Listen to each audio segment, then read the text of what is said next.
Hello बच्चों, कैसे हो आप लोग। तो बच्चों, आज हम बहुत ही इंपॉर्टेंट चैप्टर स्टार्ट करने जा रहे हैं क्लास 12th का, human reproduction. Reproduction living beings का बहुत ही इंपॉर्टेंट फीचर है जो कि किसी भी स्पीशीज़ के कंटिन्यूटी को मेंटेन करता है अर्थ पे। तो जो ह्यूमन बींग्स हैं उनमें सेक्सुअल रिप्रोडक्शन होता है और हम वीवी पेरस हैं, मीन्स कि ह्यूमन बींग्स में यंग वन को प्रोड्यूस करती हैं फीमेल्स। ओवी पेरस और वीवी पेरस दो टाइप के ऑर्गेनिजम्स होते हैं। जो ऑर्गेनिजम्स एग को प्रोड्यूस करते हैं वो ओवी पेरस होते हैं और जो यंग वन को प्रोड्यूस करते हैं वो वीवी पेरस होते हैं। बच्चों, सेक्सुअल रिप्रोडक्शन में डिफरेंट रिप्रोडक्टिव इवेंट्स होते हैं जिनको हमने 3 कैटेगरीज में डिवाइड किया है। पहले तो प्री फर्टिलाइजेशन, फर्टिलाइजेशन और पोस्ट फर्टिलाइजेशन। फर्टिलाइजेशन से पहले जो इवेंट्स हो रहे हैं वो प्री फर्टिलाइजेशन और फर्टिलाइजेशन के बाद जो इवेंट्स हो रहे हैं वो पोस्ट फर्टिलाइजेशन। प्री फर्टिलाइजेशन में हमारे 2 इवेंट्स आते हैं, एक तो गैमेटोजेनेसिस और एक गैमेट ट्रांसफर। गैमेटोजेनेसिस होता है बच्चों फॉर्मेशन ऑफ गैमेट्स। तो मेल्स के अंदर मेल गैमेट यानी स्पर्म की फॉर्मेशन होती है बाय स्पर्मेटोजेनेसिस, और फीमेल्स के अंदर ओवम और एग का प्रोडक्शन होता है बाय oogenesis प्रोसेस। इसके बाद सेकेंड स्टेप है इसमें इंसेमिनेशन, यानी कि जो मेल गैमेट है, स्पर्म है, वो ट्रांसफर होगा इनटू फीमेल जेनाइटल ट्रैक्ट। इस प्रोसेस को बोलते हैं हम इंसेमिनेशन। तो ये दोनों इवेंट्स हमारे किस में आएंगे? प्री फर्टिलाइजेशन इवेंट्स में। अब तीसरा इवेंट हमारा क्या है? फर्टिलाइजेशन, जिसमें फ्यूजन होगा मेल और फीमेल गैमेट का टू फॉर्म जाइगोट। जाइगोट की फॉर्मेशन के बाद आएंगे हमारे पोस्ट फर्टिलाइजेशन इवेंट्स। तो पोस्ट फर्टिलाइजेशन इवेंट्स में हमारे 4 इवेंट्स हैं। एक तो ब्लास्टोसिस्ट की फॉर्मेशन, फिर इम्प्लांटेशन, फिर जेस्टेशन पीरियड और लास्ट में आएगा पार्ट्यूरेशन। तो सबसे पहले आते हैं हम ब्लास्टोसिस्ट पे। तो बच्चों, जाइगोट की फॉर्मेशन के बाद क्या होता है? एम्ब्रियो का डेवलपमेंट होता है। जाइगोट क्या है? एक सिंगल सेल है और हम क्या है? Multi cellular organisms. तो जाइगोट में डिवीजन स्टार्ट होगा, माइटोसिस डिवीजन, और नंबर ऑफ सेल्स इंक्रीज होंगी। तो सबसे पहले जो स्ट्रक्चर बनेगा उसको हम बोलते हैं ब्लास्टोसिस्ट, जो कि अनडिफ्रेंशिएटेड मास ऑफ सेल्स है। उसके बाद वो ब्लास्टोसिस्ट जाके कहाँ हो जाएगी? इम्प्लांट यूटराइन वॉल में, यूट्रस की वॉल में फीमेल के जाके वो अटैच हो जाएगी, जिस प्रोसेस को हम बोलते हैं इम्प्लांटेशन। इम्प्लांटेशन के बाद एम्ब्रियो का फर्दर डेवलपमेंट होगा और वो कन्वर्ट हो जाएगा फुली डेवलप्ड फीटस में। तो ये जो टाइम पीरियड है जिसमें एम्ब्रियो कन्वर्ट हो जाएगा फुली डेवलप्ड फीटस में, उसको बोलते हैं हम जेस्टेशन पीरियड, जो कि ह्यूमन बींग्स में 9 मंथ्स का पीरियड होता है। तो 9 मंथ्स लगते हैं एक एम्ब्रियो को फीटस में कन्वर्ट होने में। और लास्ट प्रोसेस है बच्चों पार्ट्यूरेशन। पार्ट्यूरेशन में जो फुली डेवलप्ड फीटस है वो फीमेल बॉडी से बाहर डिलीवर हो जाता है। तो ये है पार्ट्यूरेशन। तो ये जितने भी इवेंट्स हैं रिप्रोडक्टिव इवेंट्स, ये सारे प्यूबर्टी के बाद होंगे। अब मेल और फीमेल रिप्रोडक्टिव इवेंट्स में थोड़े डिफरेंसेस हैं कि जो मेल होता है उसमें स्पर्म की फॉर्मेशन ओल्ड एज तक कंटिन्यू रहती है, जबकि फीमेल्स में जो प्रोसेस है oogenesis की, ये स्टॉप हो जाती है 45 to 50 ईयर्स की एज में। एक बार फिर से रिप्रोडक्टिव इवेंट्स को याद करते हैं। सबसे पहला होगा formation of gametes, that is gametogenesis. फिर transfer of male gamete into female genital tract, मतलब इंसेमिनेशन। इसके बाद होगा fusion of male and female gamete to form zygote. Then formation of blastocyst, फिर ब्लास्टोसिस्ट जाके अटैच हो जाएगा यूटराइन वॉल से, जिसको बोलते हैं इम्प्लांटेशन। फिर होगा एम्ब्रियो का development to fully developed foetus, जिसको हम बोलते हैं जेस्टेशन पीरियड, और लास्ट में होगा पार्ट्यूरेशन। तो बच्चों, ये थे हमारे सारे reproductive events.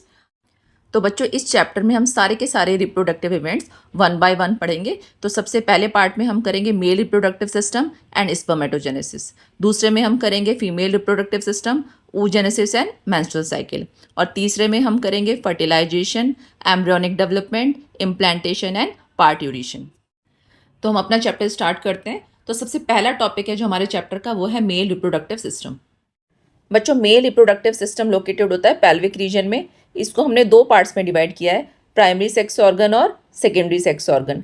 Primary sex organs वो होते हैं जो मेनली रिस्पॉन्सिबल होते हैं गैमेट की फॉर्मेशन के लिए और हार्मोन के प्रोडक्शन के लिए। और सेकेंडरी सेक्स ऑर्गन्स वो होते हैं जो कि हेल्प करते हैं उसके ट्रांसपोर्टेशन में, उसके मैचुरेशन में और फर्टिलाइजेशन की प्रोसेस में। तो मेल के केस में जो प्राइमरी सेक्स ऑर्गन है वो है पेयर टेस्टिस, और सेकेंडरी सेक्स ऑर्गन्स में आते हैं हमारे एसेसरी डक्ट्स, ग्लैंड्स और एक्सटर्नल जेनाइटेलिया। तो बच्चों, अब हम देखते हैं स्ट्रक्चर ऑफ टेस्टिस। तो ह्यूमन मेल में 1 पेयर ऑफ टेस्टिस होती हैं जो कि एब्डोमिनल कैविटी से बाहर लोकेटेड होती हैं एक पाउच और सेक में, जिसको बोलते हैं स्क्रोटम। स्क्रोटम क्या करता है? स्क्रोटम गैमेटोजेनेसिस की प्रोसेस के लिए या स्पर्म फॉर्मेशन के लिए कम टेम्परेचर प्रोवाइड करता है, लो टेम्परेचर प्रोवाइड करता है, जो कि बॉडी टेम्परेचर से 2 to 2.5 degree centigrade come temperature होता है। शेप में ये ओवल शेप्ड होती हैं, जिनकी लेंथ होती है 4 to 5 सेंटीमीटर और विड्थ होती है 2 to 3 सेंटीमीटर। अगर हम एक टेस्टिस को देखें तो वो अंदर से बहुत सारे कंपार्टमेंट्स में डिवाइडेड होती है, 250 कंपार्टमेंट्स में, जिनको हम बोलते हैं टेस्टिकुलर लोब्यूल्स। फिर अगर हम एक टेस्टिकुलर लोब्यूल को देखें, जिसका कि डायग्राम गिवन है, तो एक टेस्टिकुलर लोब्यूल में प्रेजेंट होते हैं 1 से 3 सेमिनिफेरस ट्यूब्यूल। अब हम एक सेमिनिफेरस ट्यूब्यूल का स्ट्रक्चर देखते हैं। तो एक सेमिनिफेरस ट्यूब्यूल में 2 टाइप की सेल्स होती हैं, एक तो मेल जर्म सेल, जिनको हम स्पर्मेटोगोनिया भी बोलते हैं, और सर्टोली सेल्स। बच्चों, जो मेल जर्म सेल्स हैं या फिर स्पर्मेटोगोनिया के डिप्लॉयड स्ट्रक्चर्स हैं, तो ये मियोसिस के बाद प्रोड्यूस करती हैं मेल गैमेट और स्पर्म।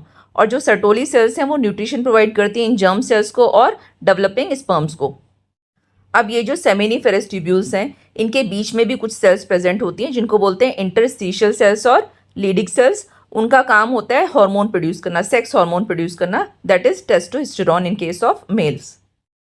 टेस्टिस के बाद आते हैं अब हम सेकेंडरी सेक्स ऑर्गन्स पे। तो सेकेंडरी सेक्स ऑर्गन्स में सबसे पहला है हमारा एसेसरी डक्ट्स।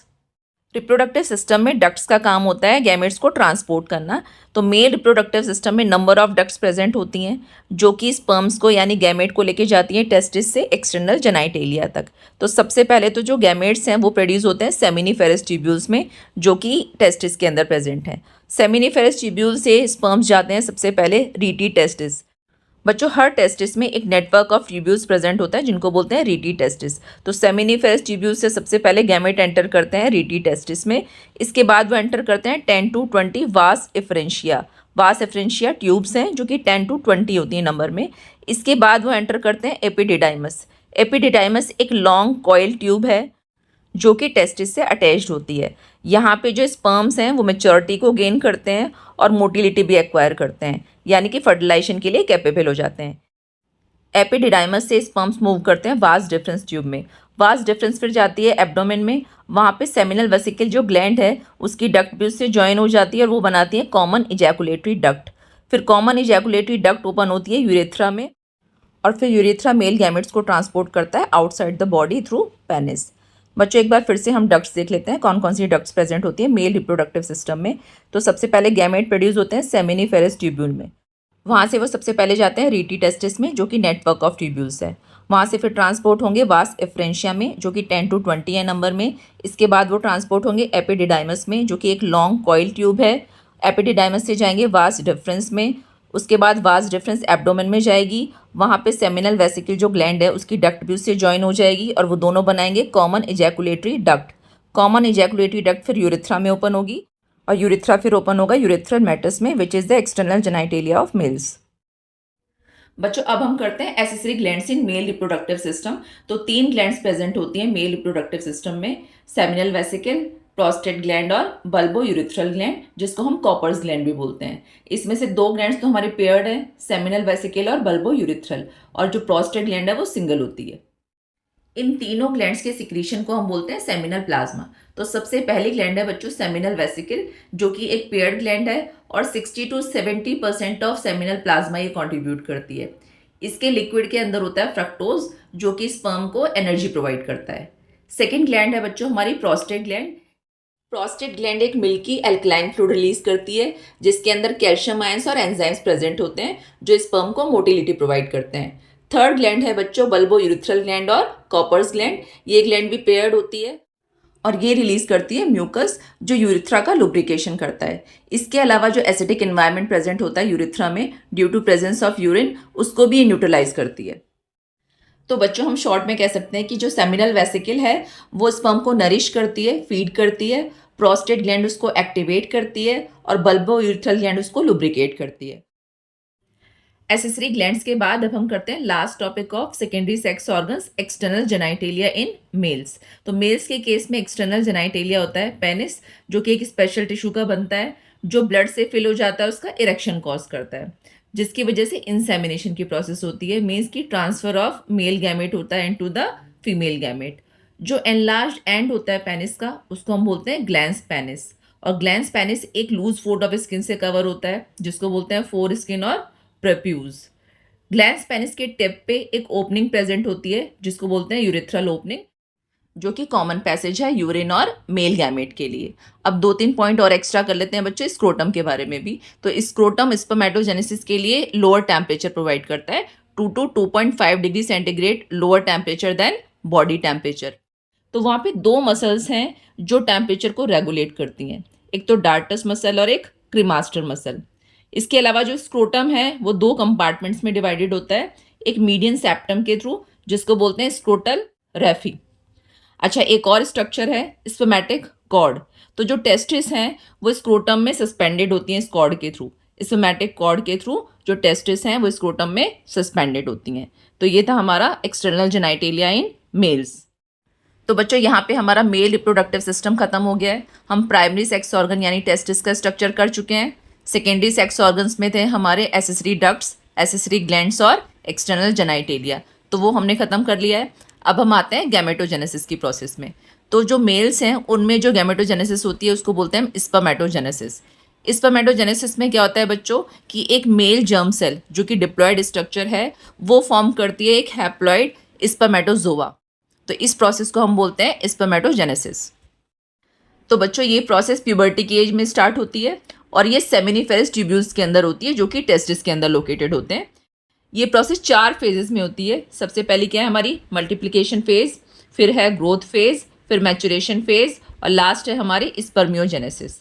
तो सबसे पहले आते हैं हम फर्स्ट फेज पे जो कि है हमारी मल्टीप्लिकेशन फेज। तो बच्चों सेमिनिफेरस ट्यूब्यूल्स के बेसल रीजन में स्पर्मेटोगोनिया और मेल जर्म सेल्स प्रेजेंट होती हैं जो कि डिप्लॉयड स्ट्रक्चर है और कंटेन करती हैं ये 46 number of chromosomes.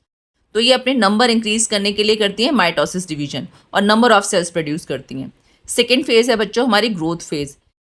Growth phase में जो सेल्स बनी है स्पर्मेटोगोनिया से बाय माइटोसिस डिवीजन, ये अपना साइज इंक्रीज करेंगी और कन्वर्ट हो जाएंगी प्राइमरी स्पर्मेटोसाइट में। तो प्राइमरी स्पर्मेटोसाइट भी क्या है, डिप्लॉयड स्ट्रक्चर है और इसके अंदर भी 46 नंबर ऑफ क्रोमोसोम प्रेजेंट होंगे। अब आती है बच्चों हमारी थर्ड फेज जो कि है मैचुरेशन फेज।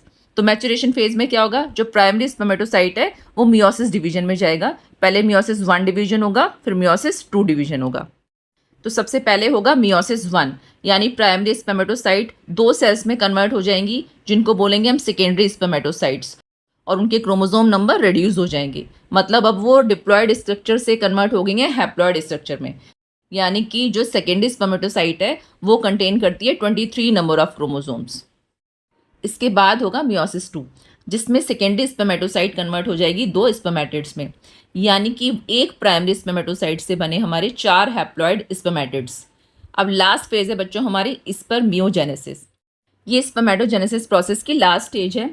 इसमें जो नॉन मोटाइल स्फेरिकल स्पर्मेटिड्स हैं उसमें मॉर्फोलॉजिकल चेंजेस आएंगे और वो ट्रांसफॉर्म हो जाएगी मोटाइल स्पर्मेटोजोआ में, यानी कि उसमें डिफ्रेंशिएशन हो जाएगा और फिर उसका एक प्रॉपर स्ट्रक्चर बन जाएगा with head, middle piece and tail. बच्चों एक और टर्म है स्पर्मिएशन जो कि फाइनल स्टेप है स्पर्मेटोजेनेसिस का। जो मेच्योर स्पर्म्स होते हैं उनका हेड सर्टोली सेल्स में एम्बेडेड होता है। तो स्पर्मिएशन में क्या होता है, जो स्पर्म्स होते हैं वो सर्टोली सेल्स से रिलीज होके सेमिनिफेरस ट्यूब्यूल की कैविटी में आ जाते हैं, रिलीज हो जाते हैं। तो इस प्रोसेस को बोलते हैं हम स्पर्मिएशन। बच्चों ये जो प्रोसेस है स्पर्मेटोजेनेसिस की, ये हार्मोन रेगुलेटेड प्रोसेस है, यानी कि कुछ हार्मोन्स हैं जो इसको रेगुलेट करते हैं। तो अब हम पढ़ते हैं हार्मोनल रेगुलेशन ऑफ स्पर्मेटोजेनेसिस। तो सबसे पहले हाइपोथैलेमस प्यूबर्टी की एज पे एक हार्मोन रिलीज करना स्टार्ट करती है जिसका नाम है GnRH यानी गोनेडोट्रोपिन रिलीजिंग हार्मोन। ये हार्मोन क्या करता है, फिर एंटीरियर पिट्यूटरी ग्लैंड को स्टिमुलेट करता है 2 और हार्मोन रिलीज करने के लिए, गोनेडोट्रोपिन्स रिलीज करने के लिए, जिनका नाम है FSH और LH। FSH मतलब फॉलिकल स्टिमुलेटिंग हार्मोन, LH मतलब ल्यूटिनाइजिंग हार्मोन। इनमें से जो LH है वो लीडिंग सेल्स पे एक्ट करता है टू रिलीज टेस्टोस्टेरोन यानी कि मेल एंड्रोजन। लीडिंग सेल्स बच्चों प्रेजेंट होती हैं सेमिनिफेरस ट्यूब्यूल के इंटरस्टिशियल स्पेसेस में। तो लीडिंग सेल्स क्या रिलीज करेंगी, टेस्टोस्टेरोन, जो स्टिमुलेट करेगा स्पर्मेटोजेनेसिस की प्रोसेस को। जो दूसरा हार्मोन है FSH वो एक्ट करता है सर्टोली सेल्स पे। सर्टोली सेल्स भी बच्चों सेमिनिफेरस ट्यूब्यूल्स के अंदर ही प्रेजेंट होती हैं जो कि मेल जर्म सेल्स को न्यूट्रिशन प्रोवाइड करती हैं। तो FSH और LH दोनों मिलके स्पर्मेटोजेनेसिस की प्रोसेस को स्टिमुलेट करते हैं। तो बच्चों यहाँ पे स्पर्मेटोजेनेसिस खत्म होता है जो कि एक हार्मोनली रेगुलेटेड प्रोसेस है। इसके बाद फॉर्मेशन हो गई है हमारी मेच्योर स्पर्मेटोजोआ और स्पर्म की। तो अब हम देखते हैं कि एक मैच्योर स्पर्म का स्ट्रक्चर कैसा होता है। तो एक स्पर्म है वो 60 माइक्रोमीटर लॉन्ग स्ट्रक्चर होता है जो कि 4 पार्ट्स में डिवाइडेड होता है, हेड, नेक, मिडिल पीस और टेल। सबसे पहला पार्ट है हमारा हेड। तो हेड के अंदर न्यूक्लियस प्रेजेंट होता है, यानी कि जेनेटिक मटेरियल होता है हेड के अंदर। फिर जो अपर पार्ट होता है हेड का, वो कंटेन करता है एक कैप लाइक स्ट्रक्चर जिसको बोलते हैं एक्रोसोम। एक्रोसोम के अंदर होते हैं हाइड्रोलाइटिक एंजाइम्स जो हेल्प करते हैं स्पर्म की ओवम को पेनिट्रेट करने में। नेक्स्ट जो पार्ट है वो है नेक। नेक में होते हैं 2 सेंट्रियोल्स, प्रॉक्सिमल सेंट्रियोल और डिस्टल सेंट्रियोल। इसके बाद आते हैं हम मिडिल पीस पे।